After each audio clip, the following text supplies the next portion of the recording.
오늘 우리에게 주시는 하나님의 말씀은 구약성경 출애굽기 3장 7절부터 10절의 말씀입니다. 제가 가진 성경은 구약 84면에 있습니다. 받들어 읽습니다.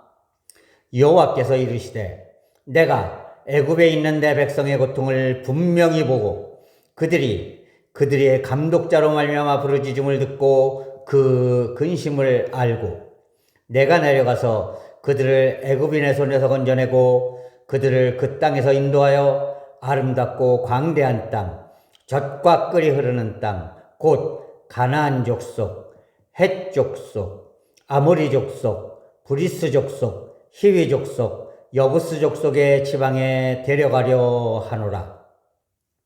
이제 가라. 이스라엘 자손의 부르짖음이 내게 달하고 애굽 사람이 그들을 괴롭히는 학대도 내가 보았으니 이제 내가 너를 바로에게 보내어 너에게 내 백성 이스라엘 자손을 애굽에서 인도하여 내게 하리라. 아멘. 어제 우리나라가 또 한 번의 이제 역사적인 전환점을 맞았습니다. 여의도에서 200만 명이 넘는 사람들이 모여서 이 나라를 위해서 열심히 어떻게 될 것인가를 간구하면서 조마조마하면서 기다리다가 결국에는 이제 백성들, 자기를 뽑아준 백성들의 가슴에 총뿌리를 겨눴던 그 미친 자를 그 직에서 끌어내리는 그런 첫 번째 시도를 완성할 수가 있었습니다. 그런데요, 이 여당 쪽에서 우리는 우리 당 전체가 반대한다. 그래서 사실 현실적으로는 그게 될 수가 없었습니다. 그럼에도 불구하고 우리가 하나가 되어서 반대한다 그랬는데도 불구하고 12명이 돌아서서 백성들의 편에 서서 우리 민중들의 편에 서서 가표를 찍는 바람에 일이 성사될 수가 있었습니다. 여러분, 이게요, 우리는 뭐 사람의 마음이 어떻고 뭐 나라와 민족이 어떻고 이렇게 얘기하지만요, 저는 목사로서 이것이야말로 우리 대한민국과 대한민국 백성을 사랑하시는 하나님의 인도하심 때문이다라고 말씀을 드립니다. 왜냐하면요, 일제 침략 속에서도요, 하나님은 우리 나라와 민족을 끝까지 지켜주시고 그 일제의 압제로부터 해방시켜 주셨어요. 6.25 사변이 났을 때에도요, 우리나라가 완전히 쪼그라들어서 저 대구 남쪽 아주 땅콩알 만큼만 나라의 땅이 남아있을 적에 유엔의 안전보장 이사회 상임이사국이라는 5나라가 있는데 이 5나라 중에서 한 나라라도 나는 반대일세 하면은 절대로 안 되는 일이 무엇이었는가 하면 유엔군이 우리나라에 오는 일이었어요. 그런데 희한하게도 북한 쪽에 서 있는 소련이 그 회의에 참석을 안 하는 바람에 덜커덕 유엔군이 우리나라에 들어올 수 있게 됐어요. 결정이 됐어요. 이것도요, 저는 하나님께서 우리 민족을 사랑해 주셨기 때문에 그렇게 되었다라고 믿습니다. 그 덕분에 유엔군이 우리나라에 들어오고 그로 말미암아서 다시금 전세가 역전이 돼서 오늘날 빛나는 우리의 문화를 이룰 수가 있었던 것이에요. 우리의 조국이 이렇게 세계의 10대 강국에 들어설 수 있는 그런 바탕이 마련될 수가 있었던 것이에요. 이렇게 하나님께서 사랑해 주시는 이 나라가 결코 잘못되기를 하나님께서는 원하지 않으셨기 때문에 하나님께서 이 나라, 이 민족을 사랑해 주셨다. 보호해 주셨다. 그렇기 때문에 일이 엄청난 일이 벌어지고 나서 열흘 만에 다 제자리를 찾을 수 있는 그런 길이 마련될 수 있었다라고 저는 생각합니다. 왜냐하면요, 하나님이 선택한 백성들의 고통과 어려움을 결코 그대로 내버려 두시지 않는 분이기 때문이라는 것이에요. 이스라엘 백성들이요, 애굽에 들어가서 약 400년간, 처음에 한 40년, 50년 동안은요, 애굽에서 최고의 대우를 받으면서 그렇게 떵떵거리며 살 수 있었습니다. 왜냐하면 그때는 바로 요셉이 애굽의 국무총리, 애굽의 바로 왕 바로 밑에 제2인자가 될 수 있었기 때문에 요셉과 같은 족속인 이 이스라엘 백성들이 떵떵거리면서 살 수가 있었어요. 그런데 약 한 40년 후에 애굽이 나라가 이제 정권이 바뀌어버리고 맙니다. 정권이 바뀌면서 이 요셉이나 이런 전 정권의 사람들이 핍박받게 돼버리고 말았어요. 그러니까 자연스럽게 이스라엘 백성들도 핍박받는 백성이 되고 말았습니다. 그때부터 이스라엘 백성들은 떵떵거리며 사는 게 아니라 오히려 애굽 나라의 노예의 생활로 전락해버리고 말았던 것이에요. 그리고 그게 거의 360년 동안 지속되었습니다. 그래서 요셉이 이제 애굽 나라의 총리 대신이 되고 나서 약 400년간 이스라엘 백성들은 애굽 나라에 종살이를 할 수밖에 없었어요. 그러면서 얼마나 힘들고 얼마나 고통스러웠는지, 그때의 이스라엘 백성들이 하나님을 부르짖으면서, 하나님, 왜 우리가 이런 고통을 받아야 합니까? 왜 우리가 이렇게 힘들어야 합니까? 왜 우리가 종살이를 해야 합니까? 하나님이 정녕 우리를 잃어버리셨습니까? 우리를 잊어버리셨습니까? 왜 하나님이 그대로 계십니까? 하고 간절히 울부짖으면서 이스라엘 백성들은 하나님께 기도했던 것입니다. 그러나 하나님은 그 백성들의 고통을 결코 외면하고 계시지 않았어요. 360년간 애굽의 종살이라는 이 이스라엘 백성들을 하나님은 그대로 외면하고 계셨던 것이 아니라는 겁니다.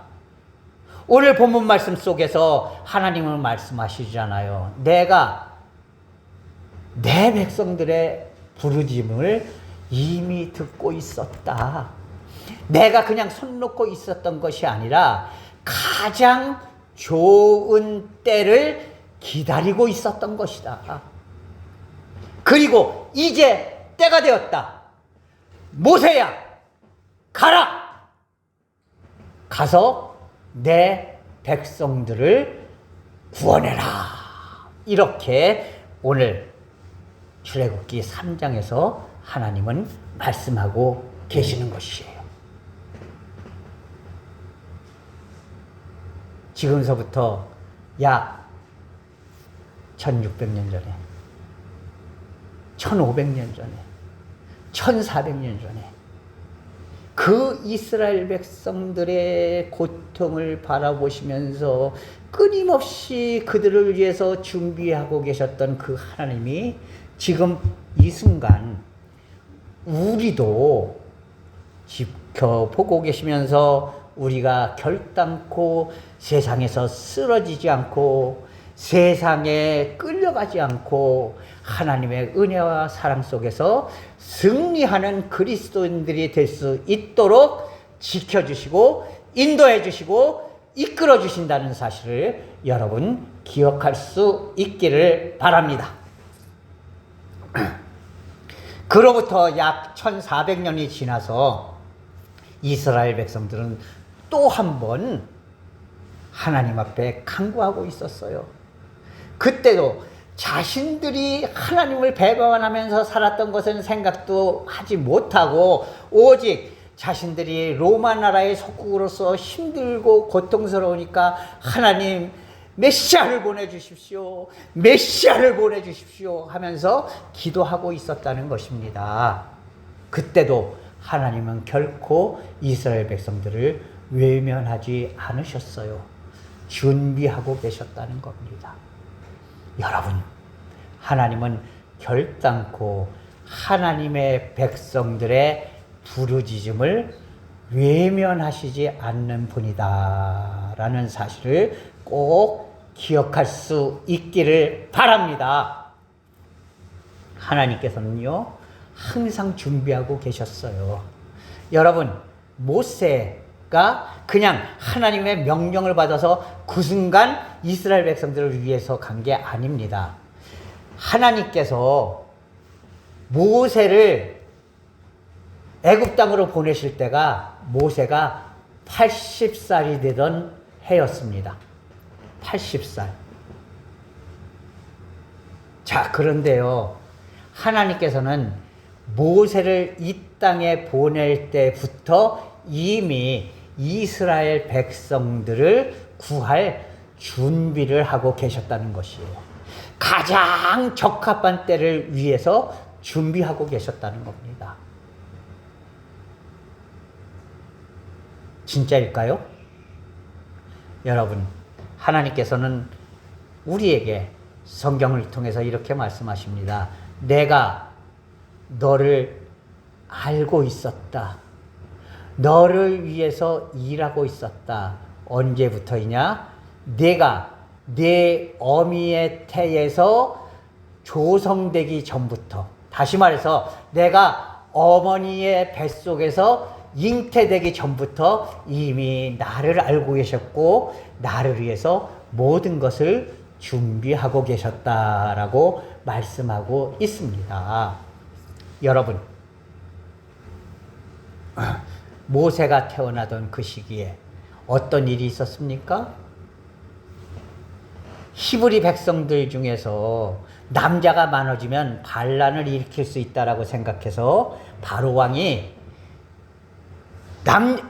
이 이스라엘 백성들 중에서, 히브리인들 중에서 새로운 애가 태어났을 때에 남자들이 태어나면 무조건 죽여버려라, 이렇게 명령했다는 것이에요. 그렇기 때문에 모세는 태어나서부터 숨겨 키울 수밖에 없었고, 이제 아이가 조금 커서 울음소리도 커지고 이래서 도저히 숨길 수 있는 형편이 되지 않으니까 나일강에 이 바구니를 만들어서 그 바구니에다가 아이를 집어넣어서 띄우게 만들었다는 것이죠. 그런데 놀랍게도 그 자리에 바로왕의 공주가 목욕하기 위해서 왔었다는 것이에요. 거기서 아이의 울음소리를 듣고 그 아이를 건졌어요.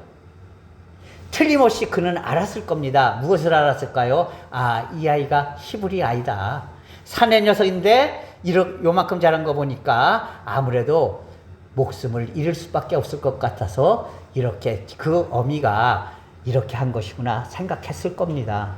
그럼에도 불구하고 그 공주가 이 아이를 데려다가 자기의 양자를 삼아서 키웠다는 것입니다. 그리고 그 아이의 이름을 내가 이 나일강 물에서 건져냈으니 모세라고 이름 지으리라 하고 그 이름을 모세라 지었다는 것이에요. 여러분, 모세라는 이름 비슷한 말 기억나는 말 없으니까 메시아, 모세, 메시아 비슷한 말이죠. 메시아가 뭡니까? 메시아, 다시 말해서 구원자, 건져내는 사람, 이런 뜻입니다. 우리를 죄와 죽음에서 건져내실 분이라는 뜻에서 예수 그리스도를 우리가 메시아라고 이야기를 합니다. 그러면 모세란 말과 메시아라는 말은 어떻게 틀립니까? 어떻게 틀릴까요? 그것은요, 우리나라 말에서 끌고 갔다, 끌려갔다, 이 말의 차이랑 똑같아요. 여러분, 끌고 갔다라는 말은 무슨 얘기입니까? 내가 무엇인가를 끌고 갔다는 얘기죠. 그죠? 끌려갔다라는 얘기는 뭡니까? 내가 누군가에게 잡혀서 끌려갔다라는 말이에요. 요거를 문법적으로는 능동태, 내가 한 일은 능동태, 다른 사람에 의해서 내가 한 일은 수동태라고 이야기를 합니다. 그런데 이 모세와 메시아는 바로 능동태와 똑같은 단어의 능동태와 수동태예요. 제가 조금 전에 설명드린 대로 끌고 갔다와 끌려갔다의 차이예요. 더 정확하게 얘기하면 건졌다라는 말과 건져졌다라는 말의 차이예요. 모세는 바로의 공주에 의해서 물에서 건져졌습니다. 그래서 건져졌다라는 말로 모세라 이름을 짓게 돼요. 하지만 예수님은 모든 사람을 죄에서 구원해 내시는 분이다. 그래서 능동태로 메시아라고 이야기를 하는 겁니다. 다시 말해서 모세라는 이름은요, 자기가 구원된 자라는 뜻도, 건져냄을 받은 자라는 뜻도 있지만 바꾸어 얘기하면 하나님께서 이 아이를 통해서 이스라엘 백성들을 이 애굽의 종살이에서부터 건져내겠다라는 뜻을 가진 이름이었다는 것이에요. 다시 말해서 모세가 태어나면서부터 어머니에게부터 받은 이름이 아니라 바로 공주로부터 받은 모세라는 이름이 바로 하나님이 이스라엘 백성들을 구원하신다라는 뜻을 가진 이름이었다는 것이죠. 다시 말해서 모세의 이름부터도 이미 하나님은 이 아이를 통해서 이스라엘 백성들을 구원하겠다라는 뜻을 갖고 계셨다는 것이죠. 그리고 이 아이가 바로의 공주의 양자로 될 수 있었던 것도 다 하나님께서 미리 준비하신 과정이었다는 것입니다. 왜요? 이스라엘 백성들을 애굽에서 끌고 나가려면요, 지도력이 있어야지 돼요. 오늘 우리나라의 그 어떤 미친 자처럼 그렇게 자기 마음대로 생각하고 유튜브에 빠져서 그냥 온 백성들을 그렇게 헤집어 놓는 그런 지도력이 아니라 진정으로 나라와 민족을 위해서 일할 수 있는 그런 지도력이 있어야 되거든요.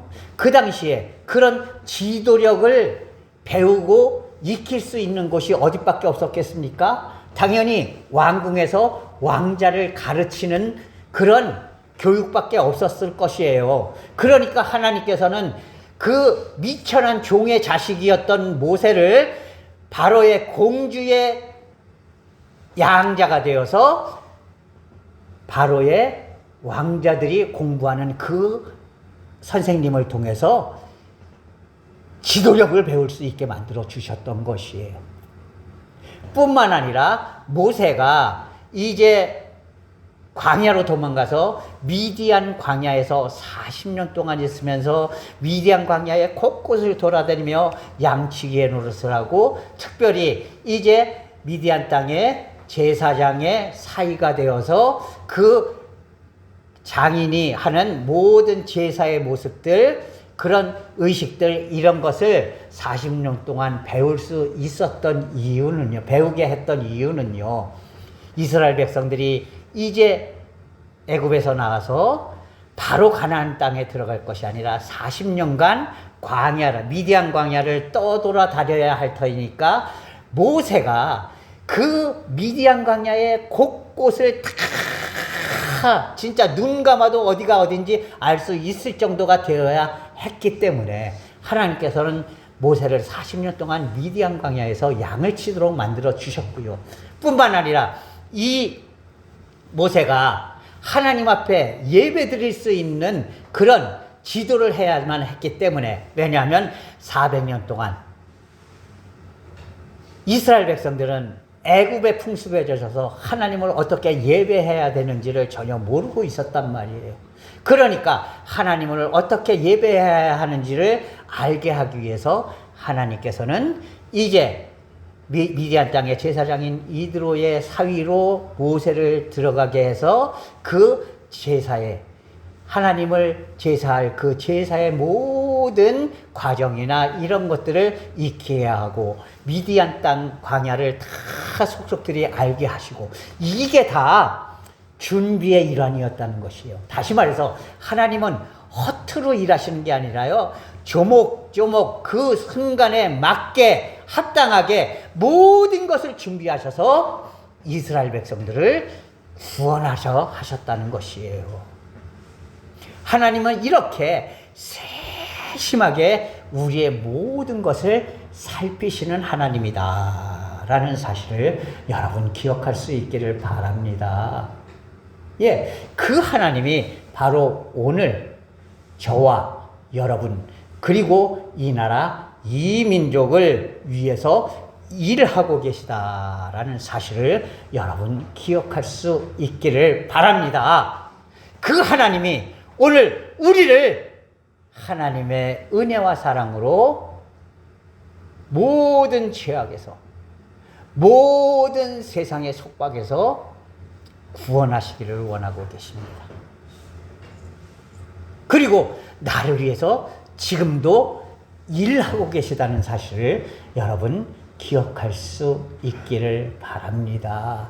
그러면 하나님은 옛다 이거나 해라 그리고 그냥 던져 놓으시는 분이실까요? 아니에요. 이스라엘 백성들이 이제 애굽에서 나올 때에 후한을 없애기 위해서 하나님께서는 홍해에다 애굽의 바로 왕을 포함한 모든 병거들을 다 쓸어넣어서 한꺼번에 죽게 만드셨어요. 결국 이스라엘 백성들이 애굽에서 나온 후에 바로 왕이 죽고 그 군대가 다 죽는 바람에 애굽은 새로운 왕조가 들어서게 됩니다. 다시 말해서 애굽 나라가 망하고 애굽의 새 나라가 서게 됐다는 것이에요.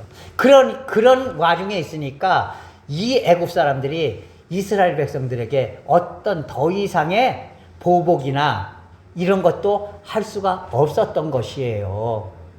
뿐만 아니라 하나님께서는요, 떠돌아다니는 이스라엘 백성들이 농사를 질 수가 없잖아요. 그렇다고 애굽에서 끌고 나온 그 동물들을, 소나 양들을 한 마리씩 계속해서 죽여서 먹고 살면은 얼마 안 가서 똑 떨어져 버릴 것 아니에요. 그렇기 때문에 하나님께서는 그들에게 만나도 베풀어 주셨고 메추라기도 베풀어 주셨습니다. 그리고 그 여정을 온전히 살피시기 위해서 낮에는 구름 기둥을 보내주셨고 밤에는 불 기둥으로 이스라엘을 보호해 주셨다라고 말씀하십니다. 그것은요, 이스라엘 백성들이 40년 동안 미디안 광야를 헤매는 동안 끊임없이 하나님께서 하루도 거르지 않고 해주셨다는 사실을 우리는 기억해야지 되는 것이에요. 밤중에 뚝 떨어진 기온 때문에 얼어 죽지 않고, 그리고 그 깜깜한 밤중에 칠 같은 어둠 속에서 이스라엘 백성들이 고통스럽지 않게 밤에는 불기둥으로 따뜻하게 만들어주시고 밝게 만들어주셔서 이스라엘 백성들을 보호해 주셨고, 그 불길로 말미암아서 이 광야에 있는, 사막에 있는 모든 곰이나 사자 같은 그런 이제 험악한 짐승들이 함부로 덤벼들지 못하게 만들어 주셨어요. 낮에는 구름 기둥으로 그 해를, 사막의 떼약볕에 나무도 없고 그늘도 없는 곳에서 이스라엘 백성들이 그 일사병이나 이런 것에 지쳐 죽지 않도록 그렇게 구름 기둥으로 해를 가리셔서 편안하게 길을 갈 수 있게 만들어 주셨습니다. 이렇게 하나님은 끝까지 그냥 옛다지거나 받아라가 아니라 마지막 순간까지, 그것을 이루는 순간까지 지켜주시고 인도해 주시는 그런 하나님이시다라는 사실을 우리는 기억해야 하는 것입니다. 나를 구원해 주신 하나님, 나를 인도해 주신 하나님, 내게 은혜를 베풀어 주신 하나님, 이 하나님이 지금 이 순간도 저와 여러분을 끝까지 지켜주시고 인도해 주신다는 사실을 여러분 기억할 수 있기를 바랍니다. 그리고 그 하나님께 감사할 수 있는 그런 성도들이 될 수 있기를 바랍니다. 지금서부터 약 3,500년 전에 모세를 통하여서 이스라엘 백성들을 처음부터 끝까지 지켜주시고 인도하심을 친히 보여주신 하나님께서 지금부터 2000년 전 예수 그리스도를 이 땅에 내려보내셔서 온 인류를 구원해 주시고 내가 너희를 결코 잊지 않고 있다. 너를 위해서 모든 것을 다 하고 있다.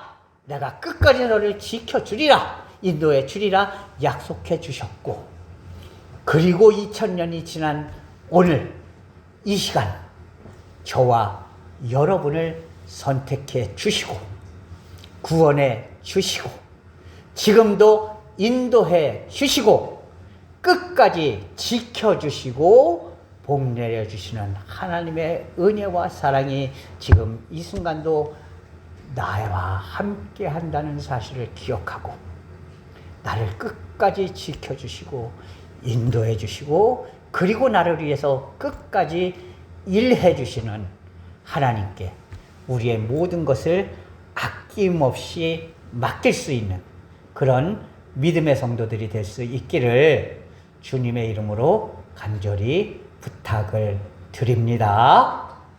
기도하겠습니다.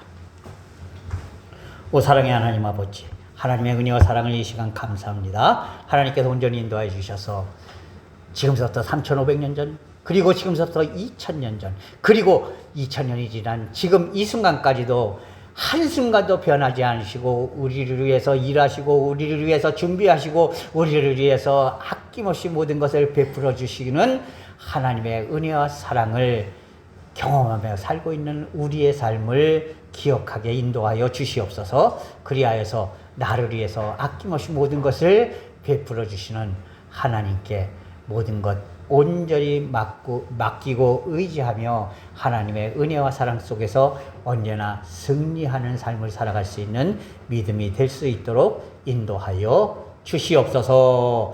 예수 그리스도의 이름으로 감사하며 기도하옵나이다. 아멘.